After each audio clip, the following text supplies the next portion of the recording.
नमस्कार दोस्तों PCS academy में मैं आप सभी लोगों का स्वागत करता हूं। और दोस्तों, आज की डेट में हम लोग निबंध देखेंगे। यह 13वां निबंध है आपका यूपी पीसीएस मेंस 2020 के लिए और 21 के लिए, और आपका आरओ एग्ज़ाम के लिए बहुत ही ज़्यादा इम्पोर्टेंट है। तो अच्छे से दोनों की पेड ग्रुप चल रहे हैं, उसी में आप लोगों को इसकी पीडीएफ मिल जाएगी।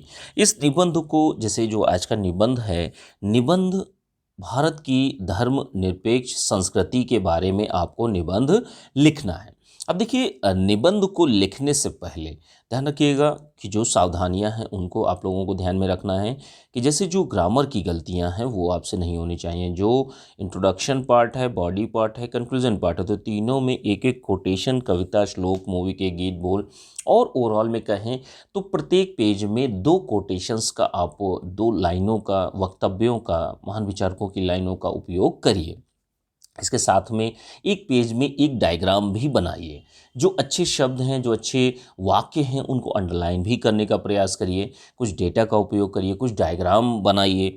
तो चीज़ों को प्रस्तुतिकरण, जैसे जी चीज़ों को प्रस्तुत करने का जो तरीका होता है वो आपका बेहतर होना चाहिए।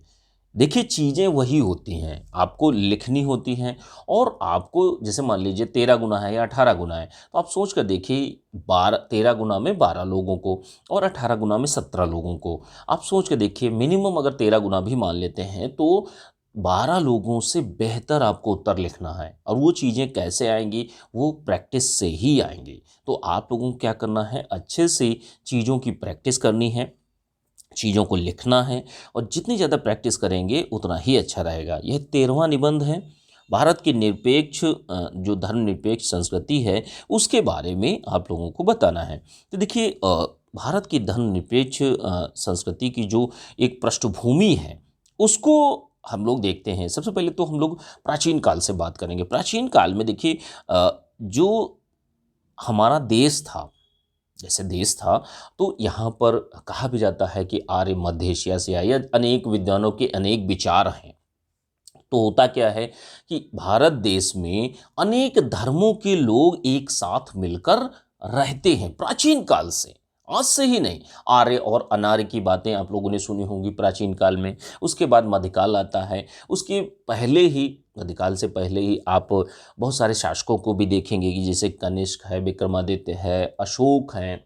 ठीक है। मध्यकाल में अगर जाते हुए अगर आप देखेंगे तो बाहर से आक्रमणकारी आते हैं और भारत की संस्कृति के साथ में मिलजुल कर रहना स्टार्ट कर देते हैं। वो चीज़ों को थोपते भी हैं कई संदर्भों में, और कई संदर्भों में वो थोपते भी नहीं है। लेकिन धर्म निरपेक्षता के संदर्भों में वो चीज़ों को घोषणा करते हैं, लेकिन बाध्यकारी नहीं बनाते हैं। ठीक है। अब देखिए, उसके बाद अगर हम बात करेंगे तो आधुनिक भारत में जब हम लोग आते हैं तो भारतीय संविधान जो है हमारा, ठीक है, भारतीय संविधान को धर्मनिरपेक्ष स्वरूप दिया गया है। ध्यान रखिएगा, एक पृष्ठभूमि के तहत अगर हम लोग देखते हैं कि कहाँ से इन चीज़ों का उद्भव, किस तरीके से चीज़ें, इन चीज़ों का विकास हुआ है, उन सारी चीज़ों पर ये चीज़ें हमें दिखाई तो पड़ती हैं। प्राचीन काल से ही हमारे जो धर्म है, जो संस्कृति है, जो कल्चर है, उसमें सर्वधर्म समभाव की संस्कृति अपनाई गई है। इन्हीं की चीज़ें बताई गई हैं। अनेक धर्मों के लोग, अनेक धर्मों, जातियों, पंथों के लोग हमारे यहाँ एक साथ मिलजुल कर प्राचीन काल से आज तक रहते आए हैं। जहाँ तक बात करते हैं संविधान की, तो संविधान की बुनियाद ही धर्मनिरपेक्षता के आधार पर रखी गई है कि भाई धर्म के आधार पर किसी भी व्यक्ति के साथ में भेदभाव नहीं किया जाना चाहिए। हमारे संविधान में, भारतीय संविधान में भी देखेंगे तो सार्वभौम समाजवादी धर्मनिरपेक्ष जनतांत्रिक गणतंत्र घोषित करता है। हमारा संविधान भी ये चीज़ घोषणा करता है। धर्मनिरपेक्ष शब्द जो है, देखिए 42वें संविधान संशोधन 1976 में जोड़ा गया था। भाग 3 में अन्य कुछ ऐसी चीज़ें हैं जो पृष्ठभूमि के पोर्शन में हम लोगों को देखने को मिलती हैं कि भाग 3 में मौलिक अधिकारों में धार्मिक स्वतंत्रता का भी प्रावधान है। अनुच्छेद 25 से 28 में भी ये चीज़ें बताई गई हैं कि आप धार्मिक कार्यों को प्रबंधन कर सकते हैं, प्रचार प्रसार कर सकते हैं। तो ये सारी की सारी चीज़ें, संस्थाओं की स्थापना कर सकते हैं, ये चीज़ें हैं। अब पृष्ठभूमि को देखने के बाद अब आपने ओवरऑल में चीज़ों को बता दिया। दूसरे पार्ट में आप लोगों को क्या बताना है, धर्मनिरपेक्षता क्या होती है, सेकुलरिज्म क्या होता है, तो इसको आपको बताना है। ठीक है, तो देखिए ये एक ऐसी विचारधारा है, जैसे धर्मनिरपेक्षता क्या है कि भाई जो स्टेट है, जो धर्म है, सॉरी, जो राज्य है, राज्य का कोई धर्म नहीं होगा, राज्य किसी धर्म को संरक्षण नहीं देगा। राज्य सभी धर्मों के साथ में तटस्थ, ठीक है, तटस्थ यानी न्यूट्रल व्यवहार करेगा सभी धर्मों के साथ में, सभी लोगों, सभी धर्मों के प्रति सम्मान करेगा। ठीक है, यह जो धर्मनिरपेक्षता है, यह ऐसी विचारधारा है जो सभी धर्मों को एक साथ स्वीकार करती है कि सभी धर्म एक साथ मिलकर रहें, और ऐसा ही हमारे भारत देश में होता है। धर्म को राजनीति से अलग करने का कार्य भी ये करती है, और ये कहा जाता है कि जो राज्य है, राज्य का कोई भी धर्म नहीं होगा, राज्य किसी धर्म को संरक्षण प्रदान नहीं करेगा, ना ही किसी धर्म के प्रति किसी प्रकार का कोई बढ़ावा देगा। ठीक है, तो ये चीज़ें धर्मनिरपेक्षता के संदर्भों में आती हैं। भारत, देखिए भारत की जहाँ तक बात की जाए तो भारत एक सहिष्णु राष्ट्र है। ठीक है, वो सभी धर्मों को सजोए हुए है। आप देखते भी होंगे कि कितने कल्चर, कितने धर्म हमारे यहाँ सभी लोग मिलजुल कर रहते हैं। ठीक है, आगे चलते हैं। अब देखिए धर्मनिरपेक्ष राज्य की विशेषताओं को देख लेते हैं। तो जैसे देखिए धर्मनिरपेक्ष राज्य में क्या होता है कि अलग अलग, जैसे अनेक चीज़ें होती हैं, ठीक है, तो मिली जुली एक संस्कृति का विकास भी होता है कि जैसे जो धर्मनिरपेक्ष राज्य होता है तो वहाँ पर अनेक संस्कृतियाँ मिलती हैं। ठीक है, अनेक संस्कृतियाँ विकसित होती हैं, उनका विकास होता है। धर्म को धारण करने हेतु कोई बाध्यता नहीं होती। ऐसे राज्य में जहाँ जो धर्मनिरपेक्ष राज्य होता है, सेकुलर नेशन जो होता है, तो उसमें धर्म को धारण करने की बाध्यता नहीं होती है कि आप भाई मुस्लिम धर्म को मानो ही या हिंदू धर्म को मानो ही, आपको जो अच्छा लगता है आप उसको धारण कीजिए, उसको मानिए। यहाँ पर जो धर्मनिरपेक्ष राज्य होता है तो उसमें सर्वधर्म समभाव की भावना महत्वपूर्ण होती है, वह राष्ट्र अपनाता है इस धारणा को।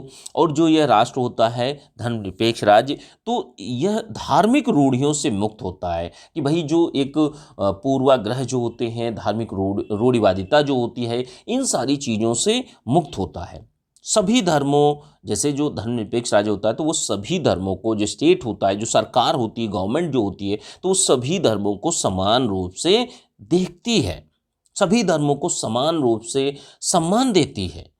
तो ये इसकी विशेषताएं होती हैं। अब आगे देखते हैं धर्मनिरपेक्ष संस्कृति के विकास को देख लेते हैं कि जैसे देखिए हर्ष, जैसे हमारे यहाँ प्राचीन काल से ही चीज़ें देखेंगे तो बाहर के लोग हमारे यहाँ बसते हैं आकर। ठीक है, अब धर्मनिरपेक्ष जो संस्कृति है उसका विकास जो है बहुत ही एक नवीन परिवर्तनों के साथ में उन दौरों से गुजरा है। कई ऐसे दौर आए हैं, वो चाहे प्राचीन काल हो, मध्यकाल हो, आधुनिक काल हो। अगर हम लोग प्राचीन काल से स्टार्ट करते हैं तो हर्ष, अशोक, बिंबिसार, कनिष्क, विक्रमादित्य, इन सब लोगों ने क्या किया कि राजधर्म की घोषणा की, लेकिन इन्होंने कभी बाध्य नहीं किया। ध्यान रखिएगा, इन्होंने कभी भी बाध्यता नहीं लागू की। हमारे यहाँ भारत देश में बाहर के लोग भी आकर बसे, और महात्मा गांधी जी की जहाँ तक बात कही जाएगी आधुनिक भारत में, तो आधुनिक भारत में गांधी जी भी अन्य धर्मों के प्रति अगाध आस्था थी। भाई सभी धर्मों को गांधी जी समान मानते थे, सभी धर्मों में विश्वास भी करते थे। अगर नेहरू की बात कही जाती है तो नेहरू के संदर्भों में कि जैसे गंगा जमुनी एक तहजीब का विकास भी हमारी संस्कृति के अंतर्गत ही होता है, और हमारी संस्कृति जो है फूली फली इसी चीज़ों के अंदर। ठीक है, नेहरू भी धर्मनिरपेक्ष संस्कृति के प्रशंसक और पैरोकार माने जाते हैं। गांधी जी नैतिकता और आध्यात्मिकता के पोषक रहे, ना कि धर्म के। उन्होंने धर्म को धारण करने की चीज़ बताई, और गांधी जी ने नैतिकता और आध्यात्मिकता के हमेशा पोषक रहे।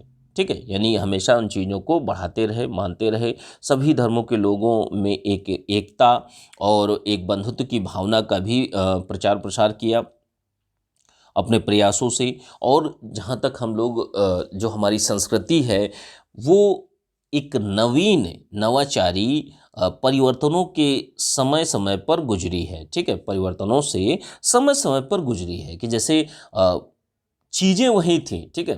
धर्मनिरपेक्ष राष्ट्र जो है वही हमारा भारत देश था, ठीक है। लेकिन चीज़ें प्राचीन काल से देखने को हमें मिलती हैं कि ये चीज़ें हमारे देश में रही हैं, ठीक है। इनको अमली जामा भाई जब संविधान बनता है तो उसमें काफ़ी चीज़ें लाई जाती हैं, लेकिन ये चीज़ें परिलक्षित हमें प्राचीन काल से मध्यकाल से इन चीज़ों में हमें दिखाई देती हैं, ठीक है। तो ये नवाचारी परिवर्तनों से समय समय पर यह चीज़ गुजरी है, ठीक है, धर्मनिरपेक्षता। अब देखिए अगली चीज़ क्या है, धर्मनिरपेक्षता और संविधान की जहाँ तक बात कर लेते हैं, तो देखिए धर्मनिरपेक्षता और संविधान की जहाँ तक बात करते हैं तो संविधान की जो प्रस्तावना है उसी में धर्मनिरपेक्षता शब्द को स्थान दिया गया है। तो आप सोच सकते हैं जो धर्मनिरपेक्षता है वो आपके संविधान निर्माण और देश के एक सामाजिक व्यवस्था के लिए बहुत ही ज़्यादा जरूरी, इसीलिए संविधान का एक बुनियादी रूपों में भी इसको शामिल किया गया है। हमारे यहाँ देखिए संविधान में धार्मिक स्वतंत्रता भी दी गई है कि जैसे अनुच्छेद 25 से 28 के बीच में धार्मिक स्वतंत्रता का प्रचार जो प्रावधान है वो किया गया है। धार्मिक कार्यों का प्रचार करना, धार्मिक कार्यों के प्रबंधन की आवश्यकता, ठीक है। तो ये सारे के सारे कार्य जो संविधान में इन चीज़ों का वर्णन किया गया है। धार्मिक मामलों में राज्य क्या है, एक न्यूट्रल रवैया अपनाएगा। संविधान को देखिए हमारे यहाँ संविधान जो है वो धर्मनिरपेक्ष स्वरूप में ही बनाया गया है, एक जनतांत्रिक स्वरूप दिया गया है। और सबसे बड़ी बात ये कि हमारे यहाँ धार्मिक स्वतंत्रता की गारंटी प्रदान की गई है। क्या किया गया है, धार्मिक स्वतंत्रता की गारंटी प्रदान की गई है, ठीक है। तो ये सारी चीज़ें हैं। और अंत में देखिए आपको क्या करना है कि आपको जो भारत देश की एक धर्मनिरपेक्ष संस्कृति है, जो कल्चर है, उसी के बारे में फिर लास्ट में ओवरऑल में चीज़ों को बता देना है। जैसे निष्कर्ष में कि प्राचीन काल से आधुनिक काल तक संस्कृति का विकास हुआ है, समाज में बंधुत्व की भावना को बढ़ाया गया है, हर तरीके से जो देश है, देश में निरस्ता से बचाया गया है। अनेक रंगों, जैसे अनेक धर्मों के लोग रहते हैं, अनेक नए बोलियां बोलते हैं, भाषाएं बोलते हैं, खान पान वेशभूषा सब अलग अलग है। तो ये सारी चीज़ों को आपको बताना है कि नीरसता से बचाता है, अनेक रंगों को भी भरा है, ठीक है। और जो देश है, हमारा राष्ट्र है, उसको एकता के सूत्र में पिरोए रखा है। तो इस तरीके से चीज़ों को, निष्कर्ष को और अच्छे से बता सकते हैं, चीज़ों को अच्छे से लिख सकते हैं अपने शब्दों में, अपने व्यू के अनुसार, चीज़ों के अनुसार लिखिए, ठीक है। तो अच्छी तरीके से आप लोग जो यह निबंध है, निबंध को आप लोग बहुत अच्छी तरीके से लिखने का प्रयास करिए। 700 शब्द सीमा में आप लोगों को लिखना होता है, तो लगभग 7 पेजेस आप लोगों को लिखने होते हैं। तो अच्छे से चीज़ों को लिखने का प्रयास करिए। इसके पीडीएफ जो है आप लोगों को, जो पेड ग्रुप चल रहा है पीसीएस मेंस का, उसमें आप लोगों को मिल जाएगी। नंबर है 9140085178 पर आप लोग मैसेज करके जानकारी ले सकते हैं, ठीक है। तो अच्छे से आप लोग लिखते रहिए, ठीक है। थैंक यू देखने के लिए।